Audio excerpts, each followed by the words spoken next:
Boker Tov, Shabbat Shalom, Parashat Lech Lecha, ces parachutes qui sont tellement riches. Beaucoup de moussard dans chaque paracha. On va essayer de voir un point, une nekuda. Écrit au début de la paracha, Vayomer Hashem el Abraham, Lech Lecha ma'artzecha, mimolatecha metavicha. Donc Hashem a demandé à Abraham Avinu, vas-y, pars de ta terre, ton lieu de naissance, la maison de ton père, et la reste Asher Areka. Hashem lui promet, Ve'esecha legoy gadol, je ferai de toi un grand peuple, une grande nation. Ve'esecha legoy gadol, je ferai de toi une grande nation. Goy, c'est une nation. Alors il y a un peu quelque chose de péjoratif quand on dit c'est un goy. On croit que c'est un pestiféré. Non, goy, c'est une nation. Israël appelé goy. D'accord ? Goy echad ba'aretz. Nous-mêmes on s'est appelé goy. Goy, c'est les nations. Et comme après pour faire parler des non-juifs, dans le jargon, ça s'appelait goïm, les nations, ça s'appelle les nations.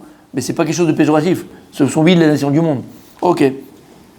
Hashem yezecha les goy. Je ferai de toi, Abraham, une grande nation. Va varechecha, je te bénirai. Va gadela shemecha, je grandirai ton nom. Veheye beracha. C'est quoi veheye beracha? Et il y aura la bracha. Veheye beracha. Amen. Rashi dit amen. Et Rashi dit, c'est quoi veheye beracha? Rashi dit, Abrachot netunot beyadecha. Elles te seront données. Non. Abrachot netunot beyadecha. À partir d'aujourd'hui, de ce moment-là, je te donne les brachot entre tes mains. C'est-à-dire, il dit, Ad arshav ayu beyadi. Il dit, Hachem, jusqu'à maintenant, les brachot, elles étaient entre mes mains. C'est-à-dire, Berartila Adam et Noach. C'est moi qui ai béni Adam Arishon. J'ai béni Noach. Mais arshav, ata tevarech et asher tarpotz. Mais il dit, Hachem, à Abraham Avinu, à partir de maintenant, tu béniras celui que tu veux. En 2 mots, Kadosh Baruch Hu, il dit à Abraham Avinu quelque chose d'extraordinaire. Il dit avant, c'est moi qui bénissais les hommes. C'est moi. Il y avait pas, personne ne pouvait bénir son prochain. Personne. C'était la bracha directement de moi. À partir d'aujourd'hui, la bracha, elle est entre tes mains. C'est fini. C'est toi qui bénis, Abraham Avinu. Tu vois quelqu'un, tu veux le bénir, tu le bénis. La femme, elle n'a pas d'enfant, fais une bracha, elle aura des enfants. Il a un problème chambaïd, fais une bracha, ça va s'arranger. Il a un problème de calvitie, ça va repousser. Bon, s'il vous plaît, d'accord? Ça, c'est la bracha. Ça, c'est la promesse que Dieu fait à Abraham Avinu. Et ça, c'est le corps et c'est la force. Et ça, c'est la force qu'Akadosh Baruch Hu donne à Abraham Avinu. Mais c'est extraordinaire. T'imagines un petit peu? C'est-à-dire qu'Hachem, il vient, il dit à Abraham Avinu, à partir d'aujourd'hui, Ata mevarer, et la bracha, elle est chez toi. La bénédiction, elle est chez toi. Tu bénis, et la bracha, elle marche. Je te donne la bracha entre tes mains. Et la question, elle est simple. Adam zoché les bracha. Pas comment une personne a le mérite de recevoir la bracha, mais comment est-ce qu'une personne, elle a le mérite d'avoir le pouvoir de bénir les autres. Comment une personne a le pouvoir de bénir? Pour comprendre et répondre à cette question, on avait ramené déjà une histoire. Il y avait 2 chayat, 2 tailleurs. Il y avait 2 tailleurs, ils habitaient dans leur ville, dans leur village, et ils ont décidé tous les 2, ils avaient entendu que s'ils partaient dans la capitale, d'accord, ils pourraient faire beaucoup d'argent, il y avait beaucoup plus de clients, ils étaient très forts tous les 2. Ils se sont dit, écoute, chacun à leur famille, c'était marié, tout ça, ils ont dit chacun à leur famille, écoute chérie, voilà, je vais partir avec Réhouven et Shimon, je vais partir avec Shimon, je vais partir avec Réhouven, on part 5 ans, on va essayer de faire fortune, on reviendra et on sera tranquille pour Bezrat Hashem, on pourra construire une maison, on pourra marier les enfants, on pourra faire ce qu'il faut. Voilà, on part 5 ans à la capitale et là-bas on fera. Magnifique, ils partent tous les 2, plus facile d'aller à 2. Donc ils vont tous les 2, ils partent pendant 5 ans. Et Bémet, Baruch Hashem, ils s'éclatent, ils font beaucoup d'argent, ça marche. C'était loin, sur le chemin du retour, comme tout le temps, ils avaient des taranotes, quoi, des stations pour s'arrêter, c'était loin, donc il fallait qu'ils s'arrêtent tous les jours. Et à un moment donné, ils s'arrêtent dans un village. Ils s'arrêtent dans le village et ils vont dans une auberge. Donc ils vont dormir là-bas, ils mangent là-bas, ils se restaurent là-bas. Et ils se rendent compte que l'aubergiste, il a une tête un peu triste, il est préoccupé. Ils se rendent compte qu'il est préoccupé. Donc, ils attendent à un moment donné, tac, ils vont le voir, il s'assied avec nous, il dit qu'est-ce que... Tu te sens pas bien? On te sent pas bien, peut-être t'aider.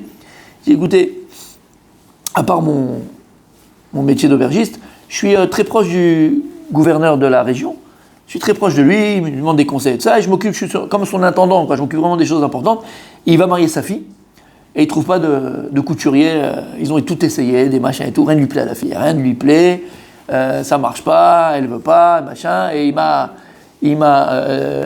donné la mission de trouver vraiment des couturiers pour sa fille, et je trouve pas, je sais pas comment je vais faire. Donc je suis inquiet, oui, je suis inquiet. Je dis, écoute, Minash Shamaim, ça tombe bien. Nous, la vérité, on ne dit pas qu'on est les meilleurs, mais on a quand même un certain bon niveau de... Écoute, viens, on y va, et prends-nous, tu verras, c'est sûr que ça va marcher. Effectivement, le lendemain, il les amène, ils montent tous les catalogues, là, machin, ils lui font, et le machin, elle est comme une folle, papa, je veux cela, c'est encore mieux que Coco, que Chanel, que machin, on veut cela, je veux cela, et tout. Ils lui font une robe de dingue. Et hyper heureuse, et le Paritz, le gouverneur, hyper heureux de voir sa fille, heureux pour son mariage, et donc il décide de leur donner barbour, mamash, comme il faut et tout ça. Il leur donne à chacun 300 roubles, c'était des trucs, des sommes astronomiques. C'est pratiquement ce qu'ils ont fait en 5 ans, quoi. C'est astronomique. C'est une somme folle. Hyper contents. En un jour, ils ont fait ce qu'ils ont fait en 5 ans de travail. Ils sont hyper heureux, hyper contents. Et Tov, ils vont faire les chaïm avec l'aubergiste, parce que quand même c'est par son mérite, quoi, par ça. Et donc ils s'assoient avec lui, ils font comme ça, ils s'assoient et tout. Et il dit la vérité. Alors, il voit qu'il n'est pas encore à 100% content, heureux pour... Il dit, pourquoi tu n'es pas comme ça content? Il dit, non, je suis content pour vous, je suis pas content. Mais la vérité, je suis un peu triste parce que, vous savez, il y a un juif qui est en prison ici. Le Paritz, il l'a mis en prison. Ah, il a fait une petite embrouille, machin, il l'a mis en prison. Et ça fait maintenant, il est en train de crever en prison plus d'1 an. Et il dit, mais que c'est pas possible. Il dit, ouais. Et combien il faut pour le faire sortir? Il faut 600 roubles. 600 roubles. 600 roubles, c'est 10 ans de travail. Il est fou. Personne qui a les moyens de payer 600 roubles, et il est là-bas. Sa famille, machine, il pleure, sa femme, elle pleure, les enfants, ils pleurent, il est là-bas. Donc la vérité, ça fait un peu de peine. On n'a pas une vraie simcha dans ce village à cause de ça. Ça nous vraiment fait de la peine. Et l'autre, il tourne. Il se dit, c'est pas un des deux. Il dit comme ça, c'est pas possible, on va pas laisser un juif comme ça, sa femme, ses enfants, ses machins. Il va voir son copain, Khayat. Il dit, écoute, on a travaillé bien pendant 5 ans. C'est vrai qu'on a fait, en une journée, on a fait 5 ans de travail, c'est vrai. Mais regarde, on a Bidjouk, toi et moi, les deux, on a la somme. On a vraiment la somme. D'accord? Viens, on fait une mitzvah de Pidyon Jvouim. Et que Akadash Borou Bezrat Hashem, il ramène tous ceux qui sont à Haza, tous nos otages de Haza, Bezrat Hashem. Par le mérite de cette histoire qui est vraie, c'est une vraie histoire. Bref. Et il lui dit, viens. L'autre, il dit, mais dis-moi, tu m'as pris pour un fou, quoi. Tu sais, tout le travail que c'est, tout le travail machin, moi j'ai travaillé dur, moi c'est pas possible, c'est machin, comme il a jamais. Je peux pas. Il essaye de le convaincre à tout prix, l'autre il veut pas, il dit moi je peux pas et tout, je m'en vais. Et il s'en va. Il a les boules, un juif comme ça. Et il décide de le libérer tout seul. Avec l'argent qu'il a gagné pendant 5 ans, et les 300, tout l'argent qu'il avait et le machin qu'il avait. Et il va, il donne l'argent, et celui-là, il est libéré, ils font la fête dans le village, tout le monde est content. Meshkin, il avait les 50 de travail, il avait tout ce qu'il avait, tout. 300 chacun. À peu près, il avait 300 chacun, et puis il avait le travail, 50 de travail. Vous avez 1200 total. Je sais pas combien à peu près, d'accord, mais en tout cas, il avait 5 ans. J'ai pas le dossier.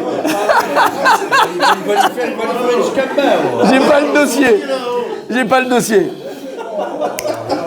Ouais, messieurs, c'est le niveau, hein. Regarde, les gens, ils regardent et ils disent c'est le niveau. Ils me disent comment vous faites? Eh ben, je fais. Regardez les cheveux blancs. Regardez là-bas, je ne peux plus. S'il vous plaît, pas de nom. J'aime pas donner des noms, d'accord? Mais Bruno, c'est la dernière fois. Je veux dire. En tout cas, d'accord? Et il donne et il va pour libérer le gars. Et il revient après 5 ans de travail. Il revient. Bredouille. Sans rien, bredouille. Il arrive là-bas dans son village, il arrive déjà l'autre, quand il est arrivé, il a acheté la plus grande usine de la ville, il a ouvert 14 magasins de machin, ça y est, il se fait...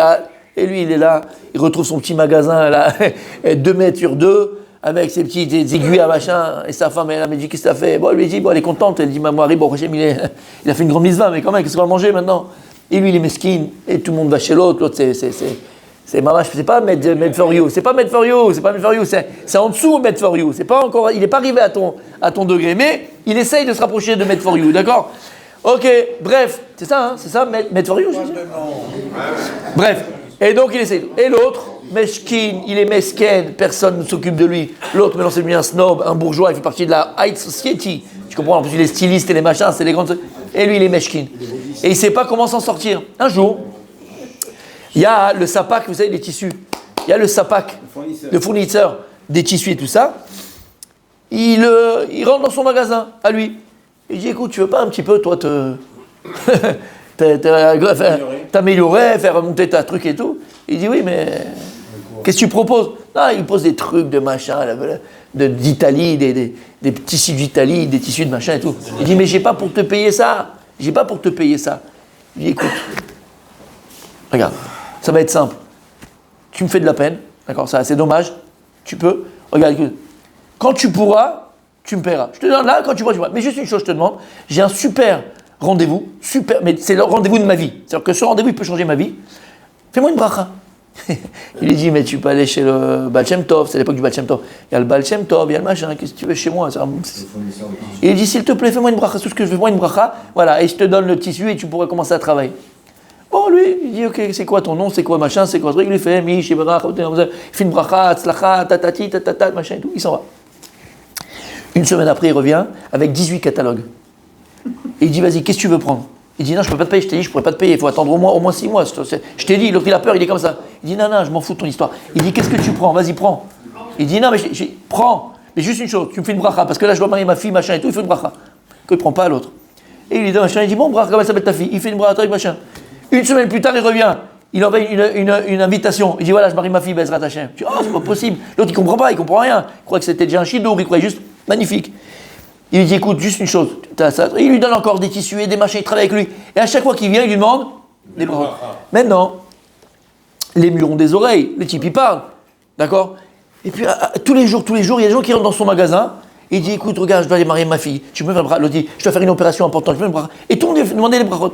Et lui, il ne comprend pas, mais qu'est-ce qui lui arrive? Il sait, comment? Bon, il fait les brachot à tout le monde. Et c'est la queue, comme chez le Rav Shar, comme chez Rabbi David. C'est la queue tous les jours. Et ça arrive aux oreilles du Baal Shem Tov. Et Baal Shem Tov entend qu'il y a un dans la ville, que c'est Mamash Mevarer et c'est Mitkayem. Il fait la bénédiction et ça marche, ça se réalise. Baal Shem Tov dit, c'est pas possible, je connais pas ce type-là, c'est pas possible. Amenez-le-moi.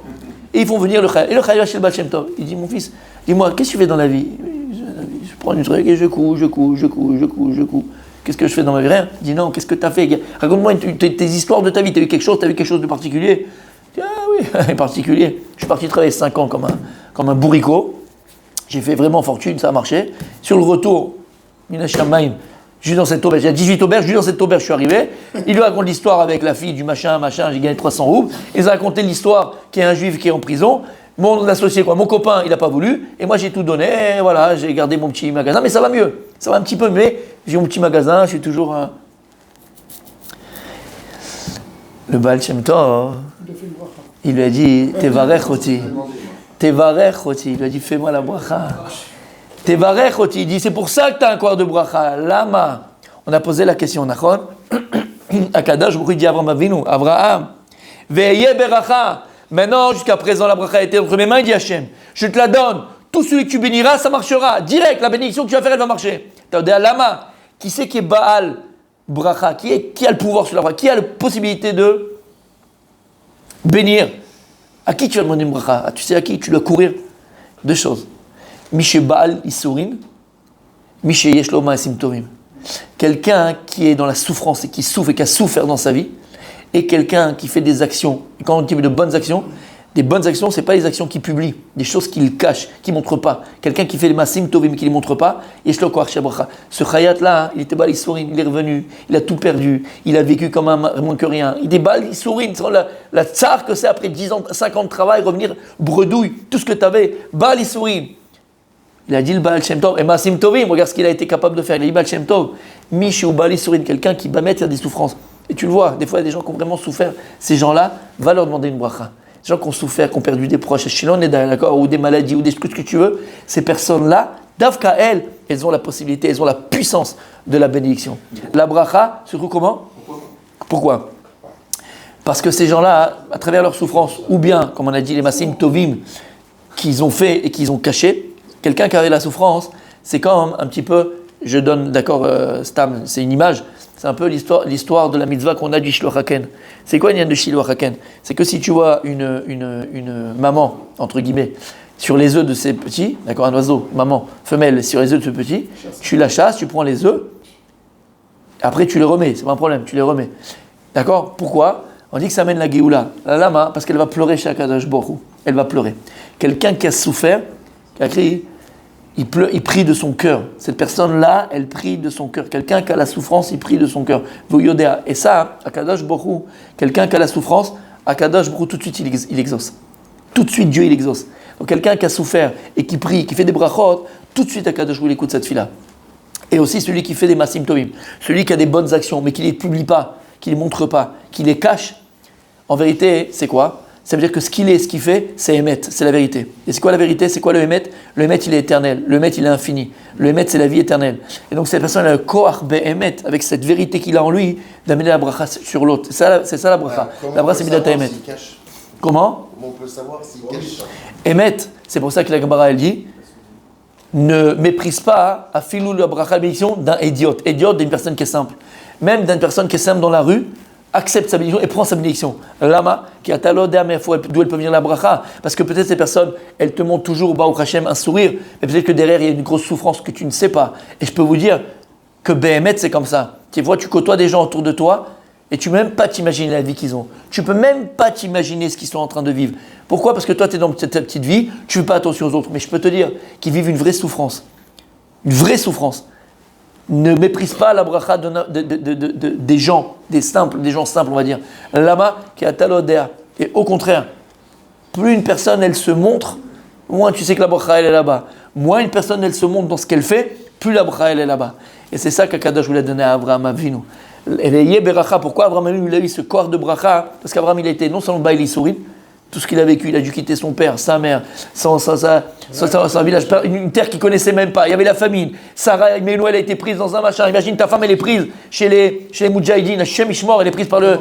D'accord? Et tout ce qu'il a pu souffrir avec Lot, avec tout ce qu'il a pu souffrir. Et les Masim Tovim, tout ce qu'il a pu faire, Abraham Avinu, Ben Adam Lachavero. Nous, on nous raconte une histoire. L'histoire des Malachim qui sont venus et qui leur donnaient à manger alors qu'ils souffraient. Mais combien de Masim Tovim il a dû faire Abraham Avinu? Et caché, qui ne publiait pas. C'est ces deux choses-là qui ont donné la possibilité, entre guillemets, le mérite à Abraham Avinu d'avoir entre ses mains la bracha. Cheniske.